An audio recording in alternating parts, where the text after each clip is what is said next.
As the Indian side has said that the path-breaking and historic New Delhi declaration has been adopted on day one of India's G20. On day two, there are several other events planned as well. The world leaders, first of all, are going to visit the Rajghat, the Samadhi of the father of the nation, Mahatma Gandhi, this morning.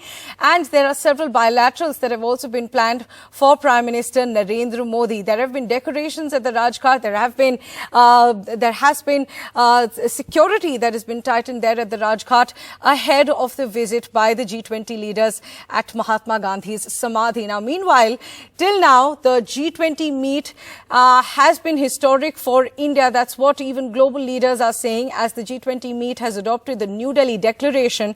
And that's seen as a huge win for India and a transformational moment for India's foreign policy. Now, reaching a consensus for international groupings has been difficult of late owing to the war in Ukraine and divisions over tackling climate change. These G20 countries, which include the United States, Russia, China, Canada, Germany, they're not always on the same page when it comes to several issues, including climate change and the Russia-Ukraine war as well. So on the war in Ukraine, the participants have reiterated national positions and the contents of the UN Charter.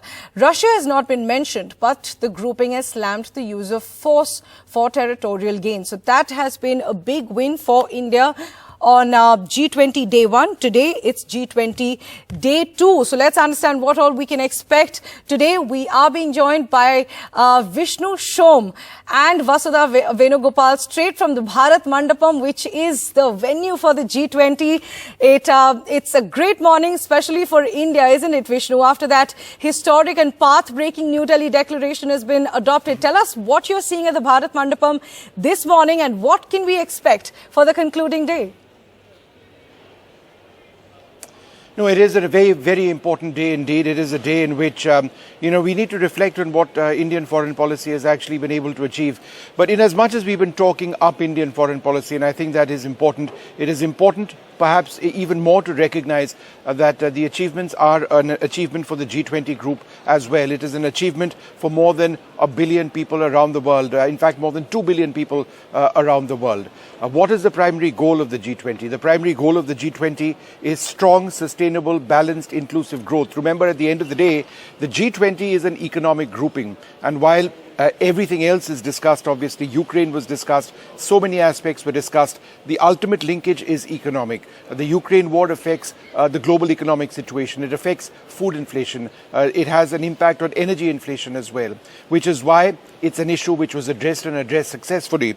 But let's just tell you a little bit, as I'm sure we've got these images, wonderful images of all the G20 leaders at Gandhiji's Samadhi at Rajghat. And, it's poignant. I can see Tedros, the World Health Organization chief, somebody who was absolutely key in sharing guidance and instructions to people around the world during the COVID pandemic. He's there right now. I can see his images. I saw Kristalina Georgieva, the IMF chief, over there earlier on. Several foreign leaders also coming over there. It's a poignant moment. It's a time to reflect, and it's a time to, for all of these leaders, and I think in a sense for all of us also, to take a step back and understand what the achievement is. And I think I spoke about what the larger goals were, but I think here's a statement in that draft, in the Delhi Declaration, which is important. We will ensure that no one is left behind. This is what the declaration is all about. And what do I mean by that? Inclusion, in the truest sense of the word, is very much a hallmark of the Delhi Declaration. Inclusion in the context of the continent of Africa. Inclusion in terms of women's empowerment. Inclusion in terms of an equitable spread or an equitable share of digital technology. Inclusion in terms of fair financial mechanisms which ensure that technology which helps in cutting down carbon emissions is equitably shared, fairly shared.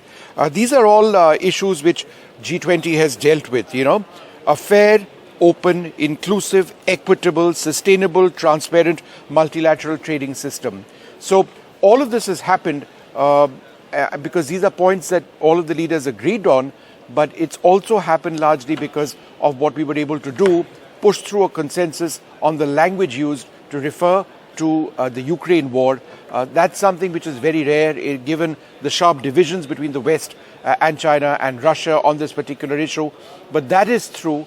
And so, it is something we need to reflect on, because it's because that happened that there was global consensus on this, including by nations such as China, that we are here talking and reflecting on what has been achieved.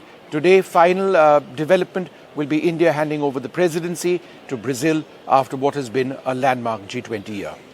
A landmark G20 indeed. Vishnu Shom, thanks very much for joining us this morning. Vasudha Venugopal also with us right from the Bharat Mandapam, as is Vishnu. And Vasudha, as Vishnu has pointed out, that it has been a transformational moment, not just for India, but for the world at large, with this New Delhi declaration that has been adopted. One sticking point, of course, was the Ukraine point, on which these countries, of course, could not come on the same page for the longest time. But this time, Russia has not been named in the declaration. So tell us particularly about the paragraphs on Ukraine. Along with that, as Vishnu mentioned, that today on the concluding day, one important event will be the handing over of the presidency. So tell us about the important events planned ahead and the bilaterals that are also planned for the concluding day.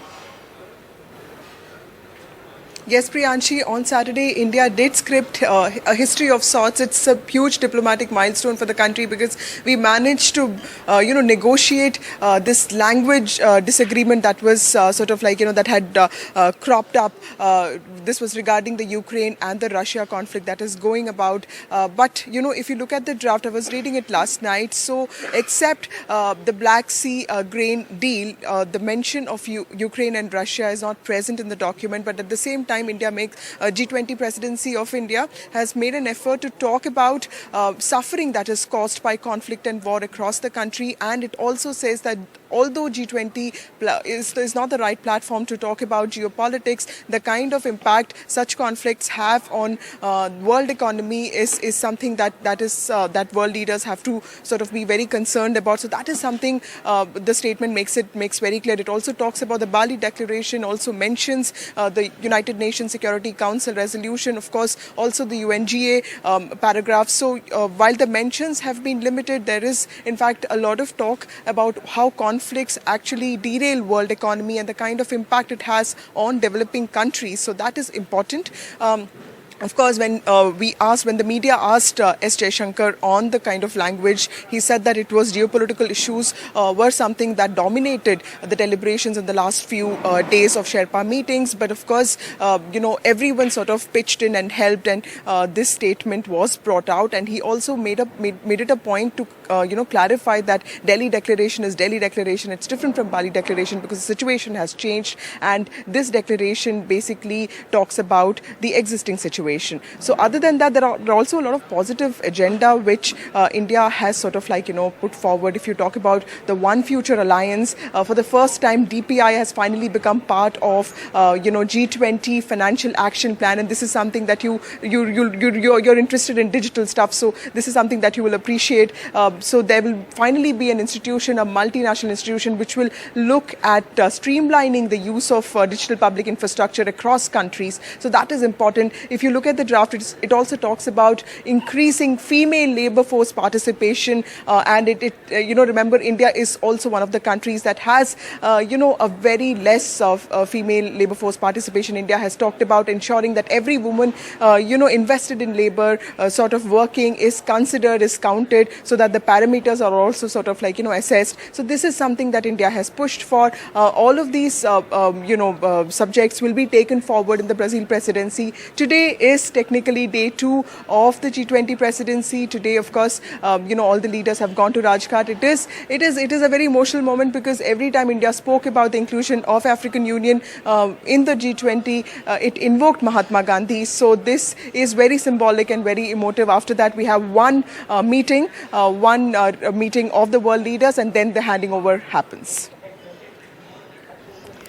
Vasudha, thanks very much for joining us this morning. As Vasudha mentioned, that the leaders this morning went to the Rajghat as well, the Gandhi Samadhi. Now, to help us understand more about India's G20 presidency and the New Delhi declaration, we are joined by a very special guest this morning, Mr. Ashok Malik, the partner and chair of the India practice at the Asia Group. Mr. Malik, thanks very much for joining us this morning. And my first question to you, that India has been calling the New Delhi declaration path-breaking and historic. historic. So first things first, would you also call it historic? And what do you think are the factors that make this New Delhi declaration truly historic, not just for India, but for the world at large? Good morning, and thank you for having me over. You see, this G20 summit is taking place in the aftermath of three global shocks. The COVID pandemic and its socio-economic aftermath, the Ukraine war and its economic aftermath, including in terms of supply chains related to food and energy, which Vishnu also referred to. And third, unstated but apparent by the absences of President Xi and his senior leadership at the summit, the growing geopolitical tension between the US and countries aligned with the US and China, which again has had economic and social consequences for many developing countries across the world. So if you consider how the G20 became a leadership level meeting in 2008, 2009, that followed one shock, the global financial crisis. This G20 meeting is taking place in the aftermath of three shocks. And obviously, the brunt of these shocks is being borne by the global south, by developing countries which are facing issues of climate finance and managing climate transitions, which are facing issues of trying to build a digital public infrastructure and digital technologies in their welfare programs and public programs, which have been seen as so useful, especially in a post-COVID, post-lockdown world. Countries that are facing food shortages, chronic food shortages in the 2020s, not just because of the Ukraine war, but also because of extreme weather events in many key countries. And countries that are struggling to get back on track to achieve the Sustainable Development Goals, which are due to be achieved by 2030, but have been interrupted again by these three shocks. So what India has managed to do is bring these issues to the core, to the center, to the heart of the G20 process. And the Delhi Declaration, the joint communique agreed to by all countries, reflects significant advance and progress and financial commitments to achieving many of the goals in these areas, to filling many of the gaps that have emerged in the past few years. Now, will all of them be realized? We don't know. We live in hope.